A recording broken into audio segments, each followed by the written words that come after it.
Hello, in this video we are going to go over mitosis versus meiosis and the basics and the differences between the two. So let's get started. Mitosis is asexual reproduction. So it is the replication of cells, but our genetic material is going to stay the same. Same genetic material. Mitosis is going to occur in somatic cells or body cells.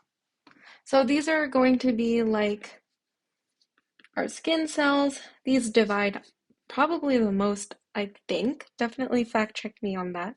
But we have our skin cells, which are going to divide like crazy because our skin cells keep dying the second we brush against anything. And we have pancreatic cells, we have liver cells, you name it. We have all these different types of cells in the body, and they're going to replicate and divide through something called mitosis. Now, meiosis, on the other hand, it is sexual reproduction. So this is only going to occur in germ cells. So these would be like our sperm cells, our egg cells. These are going to aid in genetic diversity in the daughter cells. So this is really putting the reproduction into reproduction.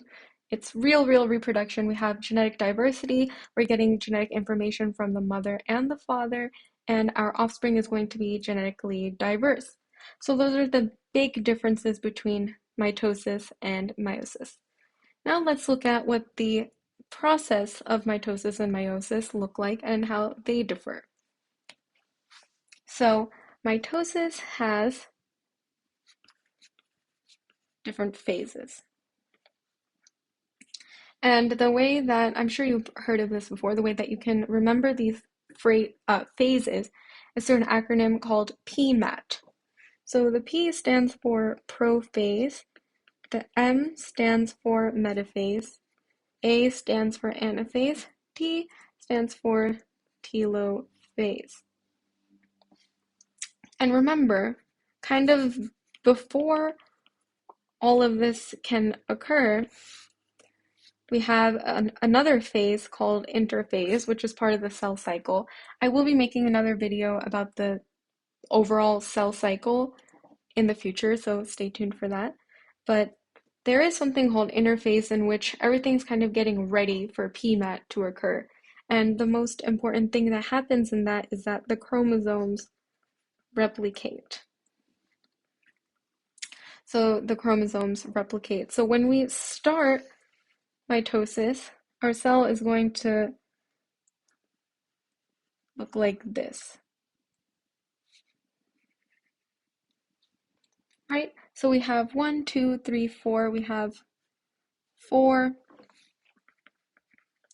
chromosome sets, and we are going to end up with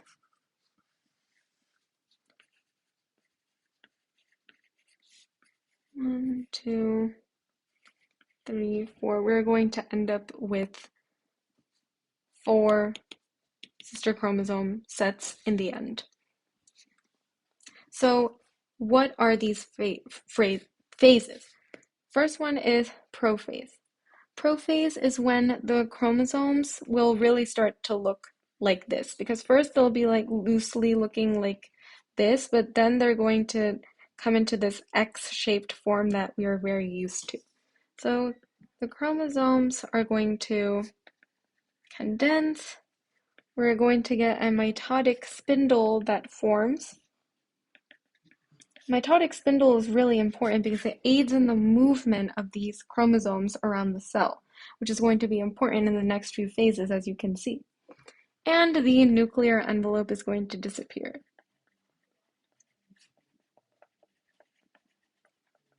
It's the most important thing you need to know. So when we're at prophase, we are looking like this. Let me use a different color.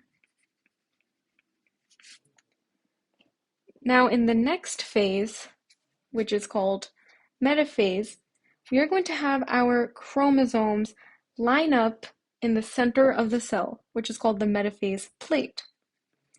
Chromosomes line up at metaphase plate. So we're kind of in these in-between steps right now. So in metaphase, we're going to have our chromosomes line up just like this. And excuse my artistic skills in this video. I hope it can still be helpful to you.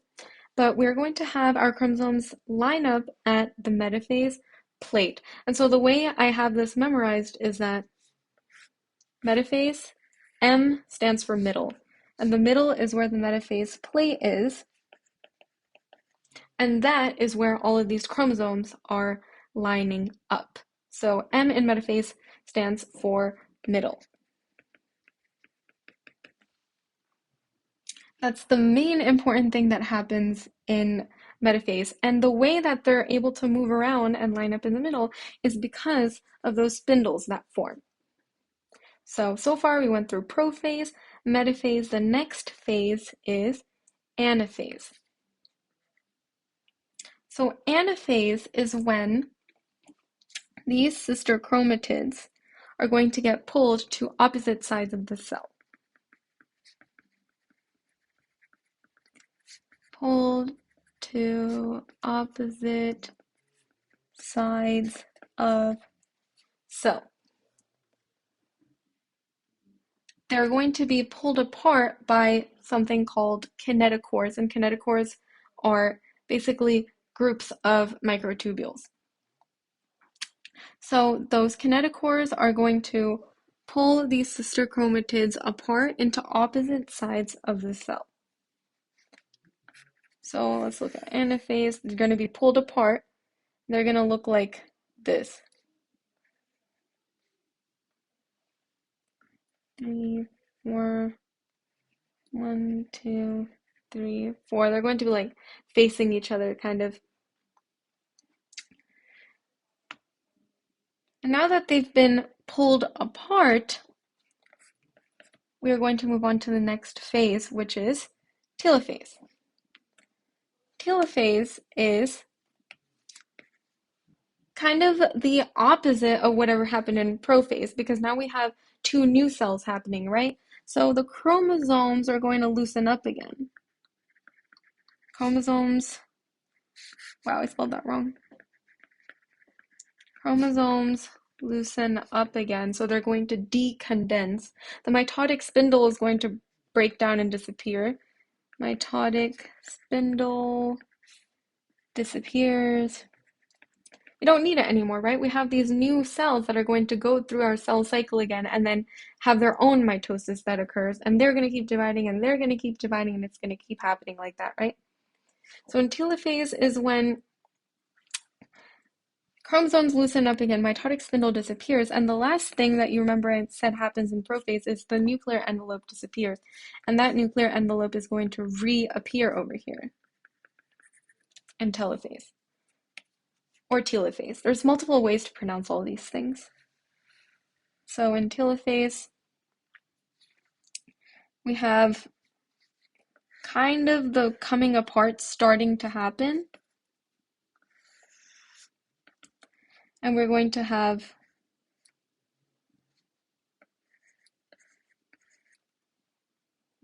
these cells. We're going to have these chromosomes start to loosen up like this again. They're going to loosen up. And we're going to have the nuclear envelope that's going to form.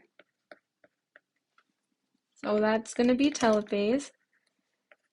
Anaphase is when they were pulled apart. So the way to remember is A for apart. Metaphase is when they lined up in the middle. M for middle. Prophase is when the cell was kind of just getting ready. And I like to think of that as P for prepare. So we have prepare, middle, apart, and telophase. I like to think of like telekinesis. I like to think of telekinesis and like doing voodoo stuff, and I imagine that thing being pulling apart the cell. Because, people who have these cool superpowers like they show in the movies and the TV shows, like telekinesis, they can move things with their mind, with their hands, do all that cool stuff. So we're going to be thinking about how the cell is kind of moving apart, ripping apart. Not yet, though. The actual ripping apart of the cytoplasm is going to be something called cytokinesis. Cyto stands for cytoplasm. So we're going to cleave the cytoplasm, and we're going to end up with two cells. And they're going to have those chromosomes. So we have 1, 2, 3, 4. 1, 2, 3, 4. That's 2n, 2n, because 2 times 2 is equal to 4. So 2n. And if you look over here, we started with 2n also. We started with 2n also because before this replication that occurred in prophase, we started off looking the same way we are looking now, right? Because as I said, interphase occurs beforehand where the chromosomes replicate and then they look like this. So we started off with 2n, or 4 sister chromatids, and we're ending up with 2n, 4 sister chromatids. And now we have finished mitosis. The main thing to note here is that whatever genetic material is here in these daughter cells, these diploid daughter cells, and it's called diploid because it's 2n, and 2 is kind of like double. So I like to think that D stands for double. So we have these 2 diploid daughter cells that are genetically identical. That's mitosis. Now let's talk about meiosis. Now, if you understand mitosis, meiosis is going to be very, very similar, just slightly different. All right, now let's get into meiosis. So remember when we talked about mitosis, we said that mitosis is asexual reproduction. It occurs in body cells. Meiosis is going to occur in something known as germ cells. So these would include our egg cells and our sperm cells, which are going to aid in the production of a zygote. We're basically needing to have genetic diversity and shared genetic material from the mother and the father in our offspring, which is different from mitosis because in mitosis, there's no mother and father. They're body cells that are just duplicating.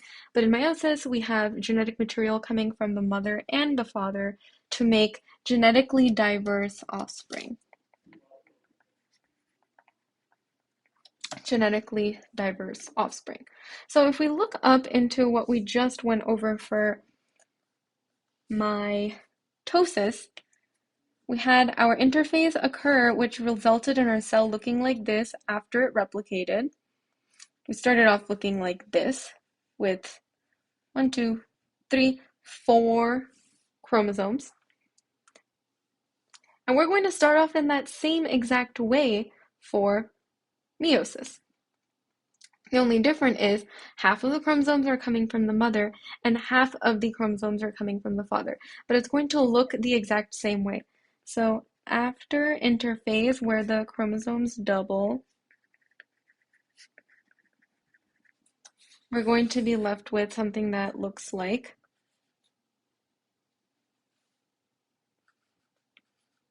this. Like this. Sorry. After the doubling, so this is what you're going to start off with, then it's going to start looking like this. Chromosomes are going to be doubled. The difference is that half of them are coming from mom and half of them are coming from dad. So now let's go through PMET again. It's very, very similar to mitosis, as I said before, but there's small differences. So we are going to start with prophase, just like we did before. And in prophase, we are going to have our cells duplicate, get ready. The nuclear envelope is going to disappear. Mitotic spindles are going to form in order to move our chromosomes around, blah, blah, blah. And then we're going to move on to metaphase, where these chromosomes are going to line up in the center. Before, if you remember, we had chromosomes lining up like this, right? But now it's going to look a little bit different. We're going to have mom line up with dad, mom line up with dad. So they're going to line up in pairs of homologous chromosomes. So you get a visual understanding. This is what metaphase looks like in meiosis. This is what metaphase looks like in mitosis. So we're still lining up in the center. We are just lining up mother, father, pairs of homologous chromosomes. And one other additional thing that's going to happen in metaphase of meiosis is that we are going to have something called crossing over. Mom and dad are going to swap genetic materials with each other.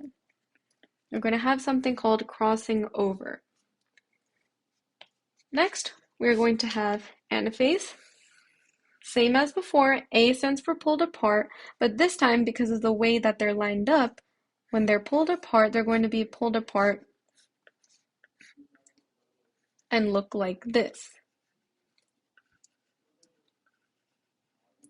Before they were pulled apart, they looked like this, like single sister chromatid style. But over here, we're looking full chromosome style. So we're going to have them pulled apart in anaphase, same as before. But remember, this one has a little bit of dad, this one has a little bit of mom, dad. They're kind of all a little bit unique now. So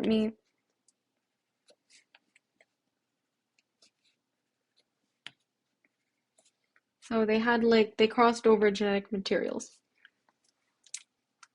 Now we're going to have telophase, which is the same thing as before. We're going to have two cells, and they are going to look like this.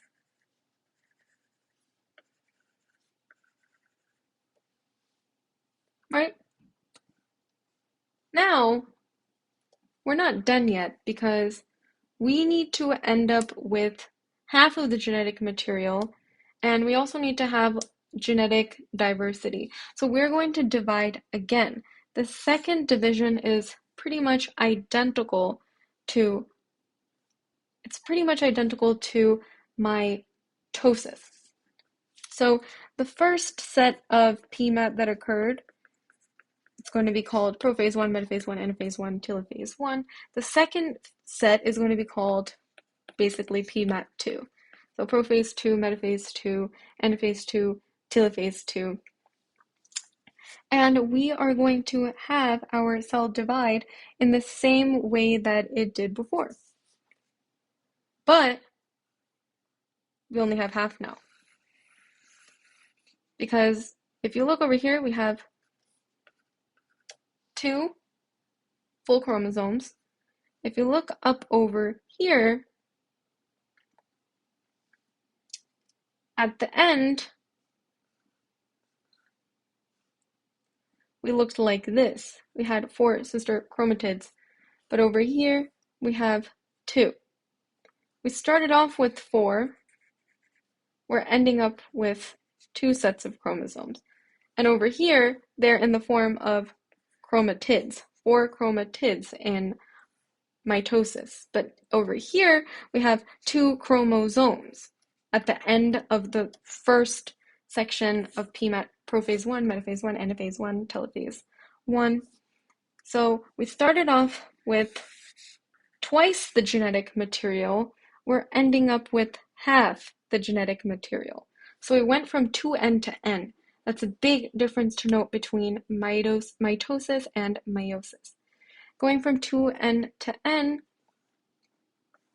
now the rest is going to be exactly the same as mitosis. So PMAT2 is the same as mitosis. We're going to line up like this, the same way we did before. In metaphase, prophase, we're going to have the nuclear envelope disappear, and all that same thing happened to these two cells that were formed, the daughter cells of meiosis 1. Metaphase, we're going to have them line up in the center just like this, and in anaphase, we're going to have sister chromatids pulled apart just like we did in mitosis, differing from meiosis 1 because we pulled apart in full chromosomes, right? But now we're pulling apart as chromatids. So this is going to be anaphase 2, everything gets a 2. And then we're going to have telophase 2, which is going to end up with each of these cells dividing into 2 cells. And now it's going to look like this. Each one of these cells, I know this is not clear in the drawing that I'm drawing, but if you look for more colorful animations, you might be able to have a clearer visual. But these are completely unique daughter cells. Now, because meiosis 2 is the exact same as mitosis, it is an exact duplication. So we're starting off with N, we're going to end up with N. We're going to end up with 4 daughter cells that have N amount of genetic material, and that is going to be half of what we started with because we started off with 2N, right? So we went from 2N to N, so that's divided by 2, and that's half. So they're going to be called haploid daughter cells. The way I like to remember this is that the H in haploid stands for half. So in mitosis, we're ending up with 2N daughter cells, 2N daughter cells, or 2 diploid daughter cells, or double. In meiosis, we're ending up with 4N daughter cells, or 4 haploid or half daughter cells. So there you have it. I hope this video was helpful. If you have any questions, throw them in the comment section. Thank you so much.